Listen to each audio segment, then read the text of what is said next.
খারাপ যা যা হয়েছিল পুরোনো বছরে সমস্ত কিছুকে ভুলিয়ে আবার আমি আর আমার বর দুজন মিলে নতুন করে নতুন বছর প্রবেশ করতে চলেছি। আর এই আনন্দ ভরা একটা মুহূর্তে ভালো স্পেশাল কিছু খাবার না হলে হয়? আর বলে না যে মনের রাস্তা কিন্তু পেট থেকেই যায়। তাই চলো বানাই কাবাব। আজকে কাবাবের এই আমাদের কাছে কিন্তু আজকে কাবাবের কোনো মশলা ছিল না, তাই জন্য চিকেনটাকে আমরা ম্যারিনেট করেছি দই, ধনেপাতা, গরম মশলা, জিরে গুঁড়ো, হলুদ গুঁড়ো, লঙ্কা গুঁড়ো আর আদা রসুন পেস্ট দিয়ে আমরা মোটামুটি 1 থেকে 1.5 ঘন্টা মতন ম্যারিনেট করে রেখেছিলাম। ও হ্যাঁ, সর্ষের তেলও দিয়েছিলাম। আর অফকোর্স নুন কি করে ভোলা যাবে, নুনটা তোমরা তোমাদের আন্দাজ মতন নিও। আমরা 3 চামচ নুন দিয়েছিলাম 800 মাংসে, আর সেটাতে আমাদের খুব সুন্দরভাবে নুনটা ঢুকে গিয়েছিল। তো তোমরা সেই বুঝে কিন্তু নিজেদের আন্দাজে নুন দিও।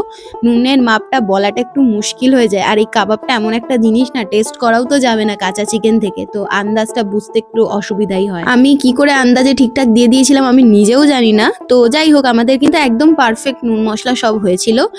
আর এই দেখো আমাদের কাবাব রেডি। আর সবাইকে জানাই হ্যাপি নিউ ইয়ার।